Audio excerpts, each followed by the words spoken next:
wancine Padasanga wancine ngancik gara-gara cara wong bal-balan iki setengah ae bakal cara wong rapat iki jenengane iso mak cara wong pacaran ku jenengane lagi brik perkara sesuk balan meneh ora dadi ngapa wah sowan iki terus iki sowan meneh ana ing ngersane para waktu yen kadang sing lenggah ana ing Bangaran Jalur Kulon Progo. Dadi yen wis tau sowan nang kene nek ora kelu 2013 yen sowan nang kene mapan ning lapangan yen aku kelingan yen lakone Udawa Paris yen. Dan iki ditinggali meneh ya. Kula dhatenge pundi mangun ana ngersane panjenengane kenginating pakurmatan kadang sepuh Ki Sabda Langit sekalian garwa Ibu Untari Sayekti utawa Mami Untari. Wah awak dhewe ya matur nuwun dene awak dhewe nang kene ditresnani karo piyai-piyai sing padha lenggah niki wonten kene menyang kami ya awak dhewe gareng ning wonten kene iki bola-bali ya. Wirung sewingi ning lor kono ning lapangan peranggan. Terus biyen zaman camate Galur iki se Pak Camat apa Pak Laknono. Biyen wayangan awak dhewe wis nganti ping 4 ning pinggir dalan kae. Terus ngendi meneh Guru Rejo ngentak aja sak wonten wis nganti kemput awak dhewe wis ditimbali bola-bali. Ya wis ngene iki matur nuwun dijenengi karo dulur-dulur warga Kulon Progo yen wetan kene iki. Ya rujuke apa terus ujibe ya wis bisa ambawarsa utawa pentan umur tahun utawa seminggu panjenengane mlaku sawet jenenge Raden Arya Wikan Pradana. Kuwi yo wayahe yo putrane Ki Sabda Langit. Nek ngono awak dhewe sak kanca nderek memuji uyung-uyung melu ning uyung muga-muga Mas Arya Wikan sing saiki yuswane genep seminggu muga-muga tansah bina kan Gusti cinaket ing kanugrahan. Amin. Joko-joko kuwi miras pantes iki kadang-kadang KKS kuwi kadang-kadang Sabda Langit barengan karo KKB kadang-kadang Bangaran go bareng-bareng ngon anane taun baru 2026 iki muga-muga kabeh warga penyaringan kabagas parasan diadono saka super sakit didono saka bodho lan pancana durga mendak Kalasena. Para warga saya sangkut berkut rono itu mandang karya lan kerukunan daya dunayan uga tansah dijaga merga rukun kuwi jaman sing paling ampuh. Matur sinuwun. Monggo awak dhewe nang kene mung ditimbali moral sejak nggawa keprak tok. Iya ngarep ngono wah. Dasare iki kanca-kanca siang enom-enom pinter-pinter mongko racak ya lulusan saka Institut Seni Indonesia. Apese ya saka SKI. Ning iki wah lebih kabeh. Sing tok masuk ngebai sing ngasto kendang dasare pimpinane Surya kuwi ya sing klebu siswa utawa anggota KKS ngurani kenjang kejaba dosen mendiang apik nabus iki kabeh patas gedhe kabeh kerja kabeh wah kula yo ora jeneng muta nek terus mengku gawa ganti apa hubungane kok terus karo kerja Pak yo ono hubungane kok yo monggo yo wah jeneng ulung kenal kabeh duit saka sing ngempul sing enom nganti sing tekan gunang terus aku asal kabeh coba nek wis akal dong sapa wae sing ngedapet karo Mas Papang Bayu Purnomo terus sing ndek sing dadi kawanku Bapak Pak Haryo Bungkit utawa Pak Suradi kuwi mulo dijawab karo Pak Papang mergo wis kulino gendaya awak dhewe dadi begini aku ora ngamplopi bungkit mergo ku tanggungane Mas Papang ha iya begini aku pakai free ning bayar sing lajeng wayang lajeng wayangnya begitu ora tak bayar wong sawerane malah milihku bayar ha iya terus sing ngasos wonten Mas Febri apa yo sok gandini melu aku yo sing demung siji demung loro kae Gendara Gendiri kok Gendara Gendiri kae biyen pasangan lihat dan lemu kabeh sing siji rada kuru sapa Mas Anon Sumeko Mas Anon Ibo Anon Sumeko kae panjenengane Mas Anon pemain kae Kadagus Pun utawa kae putrane Swadi Mbah Suridi saka Madugodo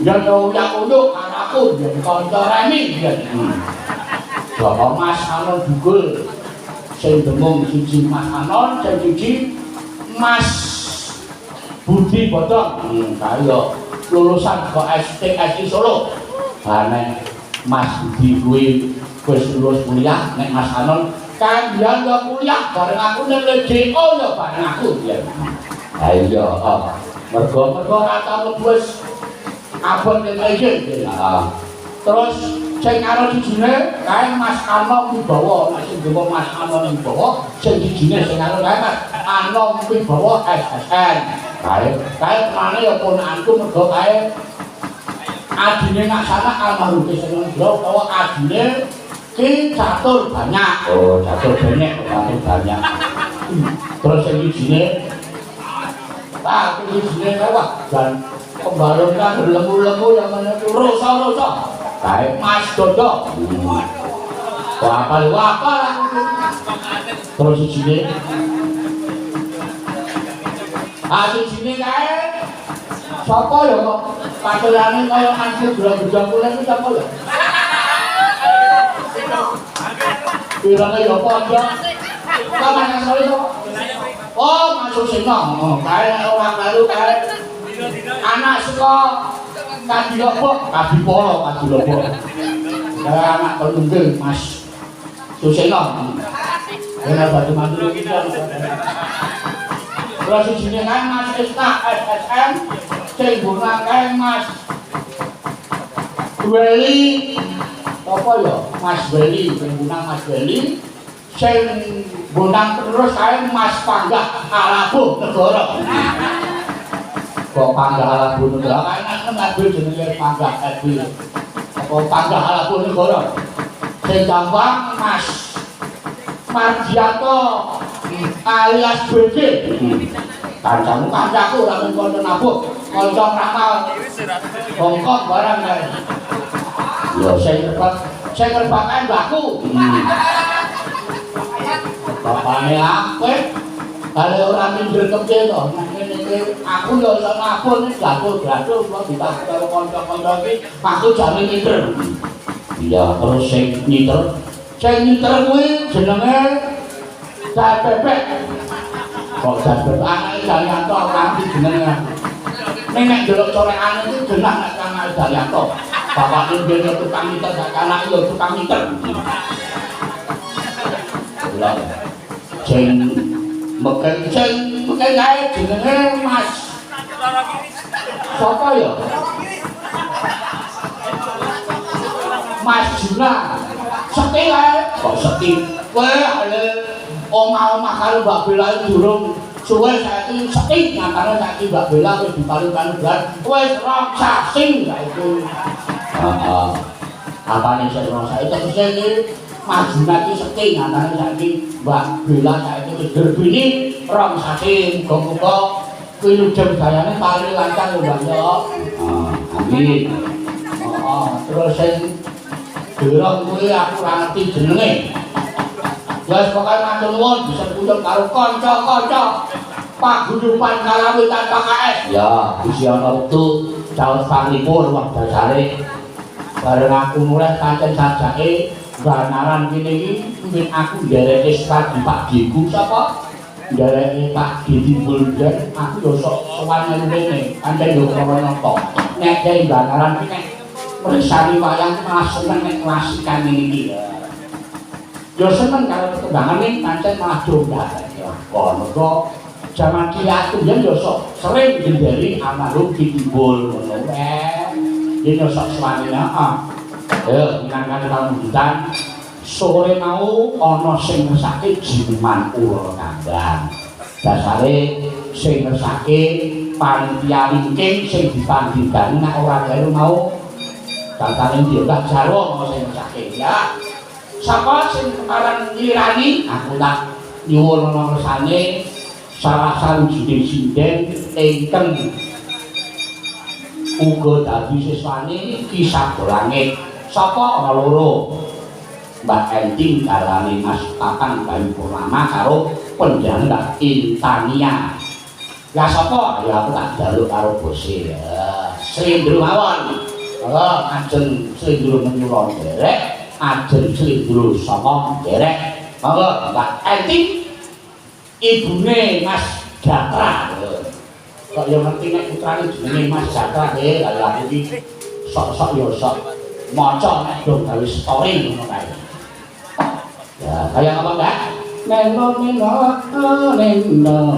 Wirama selembah dhisik mengko bandur rangkep dasare iya. Selembah yo ana, rong lembah lho oke. Apa? Biru yo ana, abang yo ana. Mancing nek. Arep mancing aku ora duwe keres iki. Ayo, Mbak.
jan nyunyur seneng yo niki terus piye jineman iki wah jan seneng yo mondak mandeg ngene iki wis mangkes terus ditabuki mingkari cengkoke Mbak Enti arep nganggo cengkok sing piye karepmu ayo gondhek tekan ngene iki upamane cengkok sing wis lumrah yo sing ngene iki neno neno neno neno neno neno kuwi cengkok biasa nek saka dhuwur kuwi nek saka dhuwur nek upama saka tengah ngene iki neno neno neno neno neno neno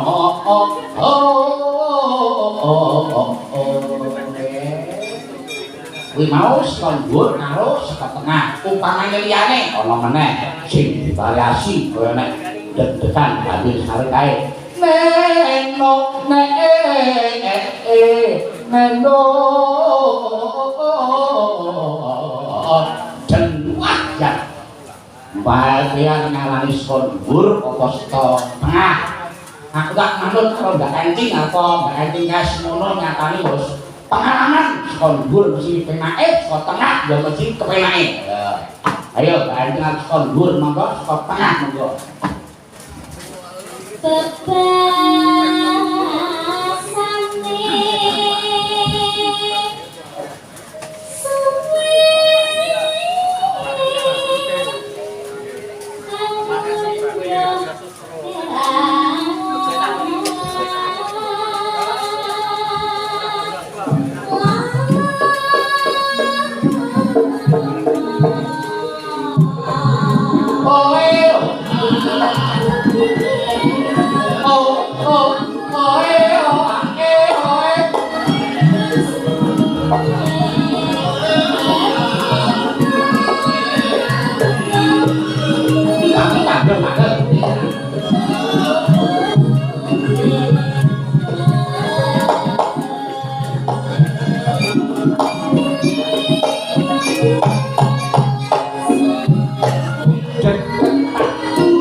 gumun kuwi terus piye sing jenenge ora kambang iki wis sprene kok dionekke ning dipakan kok penak wae monggo wis kesusul lagu-lagu sing anyar kaya dene Podangine kaya dene Gubung Asmara Podang Kuning Gubung Asmara Srapati Kondang ning muni ulur kambang tetep penak wae ya monggo ulur kambang iki diwilanake srembang kepenak diwilanake wilet utawa rangkep yo penak wah dan nyenengke dasare tabane yo rata upamane sendal ini witing tresna jalaran saka buku lino sae dados titik kadua lurus kang ilang dikai yo lanjut lamun mentuwa priya brambang sak senti berjuang kanggo negara brambang sak senti berjuang kanggo bersatu katon kawat boyo lali pedhot ning sundingan sumedhot saya kelingan cium gambar nang aku melu apa ento panjang wah jan penake iya wong dasare wah kanca-kanca penabuh kuwi nek nggon muni tabuhan sing kira-kira tabuhan suran ngono ya genjreng tenan nek lirian sing liyan yo muni wah dasare sing terampil apa piye cilik ning pekane yo madhet turu yo ngerti cengkok upamane tas loro jeneng yo mesti nganggo cengkok dua loro nek loro yo nganggo cengkok jare kawung nek mono jero mono nganggo cengkok gelut-gelut dasare sing nyemek ya titis sing gambang wirama sepira wayasa nandhak sing nyiter ya kemrincing terus sing nyuling dasare ya kaya kundang ula sing ngendang dasare ya trampil wirama sepira ya jejeg monggo trampile ora elok-elok panggo sing ngendang asli deg-degan ngono kenapa nono kaget